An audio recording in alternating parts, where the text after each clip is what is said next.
Esta historia comienza con Lee Strobel, un destacado periodista ateo investigador de la prensa más importante de Chicago.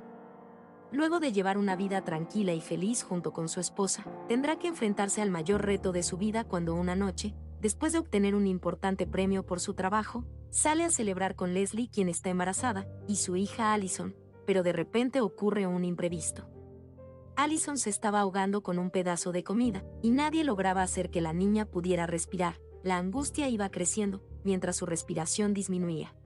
Sin embargo, milagrosamente estaba entrando una enfermera que intervino y salvó la vida de la pequeña.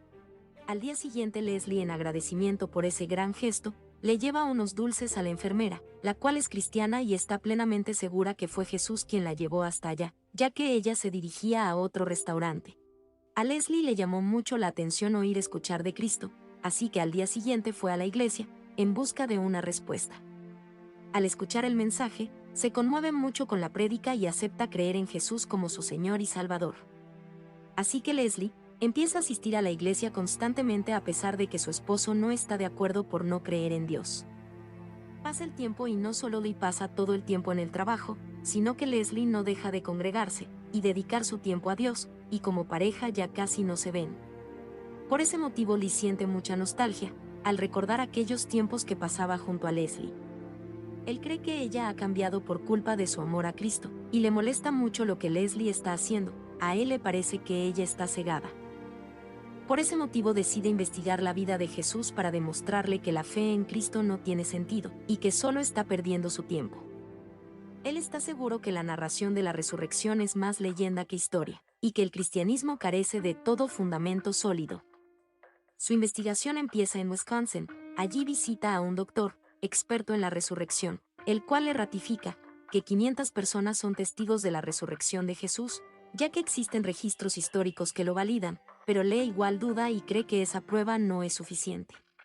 Allí el doctor culmina la conversación, preguntándole el por qué los primeros mártires murieron voluntariamente, si pensaban que la resurrección era un engaño. Buen punto. De regreso, una llamada de emergencia hace que Lee vaya inmediatamente al hospital, donde se encuentra su esposa con su nuevo bebé. Ella dice que tenía muchos dolores, pero al no poderlo localizar llamó a Alfie, y gracias a su oración todo salió bien. Al día siguiente, hace sus investigaciones policiales sobre el caso de Koblinski, un policía atacado. Por tal motivo visita al sospechoso en la cárcel para interrogarlo, pero él insiste que es inocente a pesar de encontrar pruebas en su contra. Lee cada vez que puede le dedica más tiempo a su investigación personal sobre Jesús, así que se dirige a hablar con el padre Márquez. Lee no entiende cómo Márquez dejó su labor de arqueólogo para seguir todas las reglas y mandamientos que dicta la Biblia, solo para validar una fe sobre el cristianismo que desde el punto de vista de Lee está fundada sobre arena. Lee argumenta que no todo lo que esté escrito en tierra necesariamente sea verdad. Él quiere saber cómo estar seguro de la veracidad de los manuscritos donde dice que hay personas que vieron a Cristo después de su crucifixión. Márquez le contesta que de la misma forma que se autentifica cualquier documento histórico, verificando, comparando y contrastando las copias que se han recuperado. A eso se le llama crítica textual. Entre más copias se tengan se hacen más referencias cruzadas, para saber si lo que el original dice es históricamente exacto. Mientras más antiguos sean, mejor.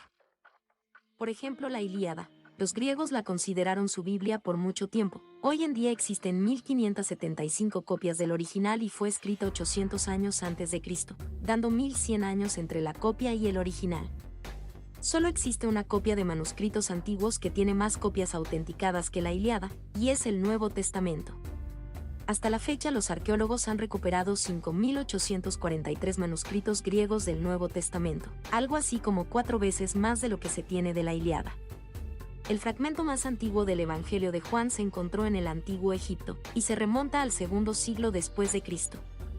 Márquez afirma que son menos de 30 años, mostrándole una copia como su tesoro más valioso. Por lo que no existe ningún libro en la historia que se le acerque. Márquez termina diciendo, ¿y ahora, le parece lo suficientemente confiable? Después de todo lo escuchado, Lee debería estar convencido de que la historia de Cristo es verdadera, pero todo lo contrario, aún tiene muchas dudas, así que continúa su investigación indagando acerca de Jesús, mientras su relación con Leslie va empeorando cada vez más. Leslie, confundida por la actitud de Lee, le pide consejos a Davis, quien le aconseja que hable con él, tal como lo hacía antes y que escuche y entienda su posición. Lee habla con el Dr. Phillips para decirle que la tumba de Jesús estaba vacía porque simplemente Jesús nunca estuvo allí. Por lo que el doctor le responde que hay registros de personas que fueron testigos, y precisamente eso deja más en duda a Lee porque al comparar las historias, encuentra incongruencia, por lo que el doctor le aclara que indiferentemente de eso, el núcleo es el mismo. Puso de ejemplo a un policía que investiga a varios testigos a la vez. Él nunca va a esperar que los detalles secundarios sean congruentes, porque si todos coinciden en los mismos detalles secundarios, se tomaría como sospechoso. Leslie sigue el consejo de Davis. Además de eso lo invita a la iglesia. Lee aceptó solo para ver si consigue algo que pueda ayudar a su investigación. Cuando Lee se despide de Davis, él aprovecha para decirle que deje de manipular a Leslie trayéndola a la iglesia, pero a pesar que Davis le explica que es Leslie la que está buscando a Dios, a él solo le interesa que se mantenga al margen y se lo hace saber. En el trabajo, Lee preocupado y asustado habla con su amigo, ya que siente que va a perder a su esposa, y le extraña mucho. Su amigo lo único que le aconseja es que se asegure de que ella sepa que él la ama muchísimo. Lee, siguiendo el consejo de su amigo y tratando de rescatar la relación con Leslie, la invita a salir solos a bailar y ella acepta. Esa noche, Leslie le dice que no sabe explicar lo que está viviendo. Siente que va de viaje al lugar más increíble en el que jamás haya estado, y sin poder llevarlo con ella. Lee trata de hacerla dudar de su fe, pero ella le explica que la fe es la certeza de lo que no podemos ver ni tocar, y hay que creer en lo que se siente. Ella le dice que lo ama más que nunca y desde que aceptó a Jesús en su corazón, el amor por su esposo ha crecido, se ha intensificado, y si eso no es una prueba, no sabe qué será. Él insiste en que eso no prueba nada, que solo son sentimientos, pero ella afirma en que sus sentimientos son una experiencia válida de que es real para ella. Al final toda esa conversación fue inútil, ya que él la amenazó de que si eso seguía así en un par de años se separaría de ella. Leslie, desconsolada y sin saber qué hacer, va a hablar con Davis al hospital, y al contarle su preocupación, Davis le dice que todo tiene su tiempo y a su manera Dios cumple sus promesas. Así como Dios le prometió a Ezequiel que le pondría un espíritu nuevo y le sacó el corazón de piedra para darle uno de carne, y le afirma que esa misma verdad será para Lee, Leslie solo debe tener paciencia. A partir de ese día, Leslie cree esa palabra y ora para que Dios le ponga un corazón de carne a su esposo. A diferencia de Lee, él solo está más obsesionado en demostrar la falsedad del cristianismo, aunque todavía no tenga pruebas. Ahora se va a entrevistar nada más y nada menos que con la doctora Roberta Waters, presidenta de la Asociación Americana de Psicoanalistas Agnóstica. La doctora, ante el planteamiento de Lee de que los seguidores de Cristo pueden ser convencidos de sus propios delirios, dice que es totalmente imposible ya que las alucinaciones como los sueños solo ocurren en la mente del individuo, no se propagan como un resfriado, por lo cual, ¿cómo se puede entender que 500 personas tengan el mismo sueño? Eso es imposible.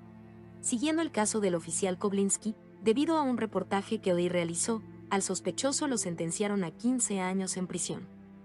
Lo que ocasiona que Lee se sienta culpable, por lo que investiga más del caso, y al notar algo extraño sale a indagar sobre eso, por lo que se da cuenta que su verdad no era como él lo hizo creer en el reportaje.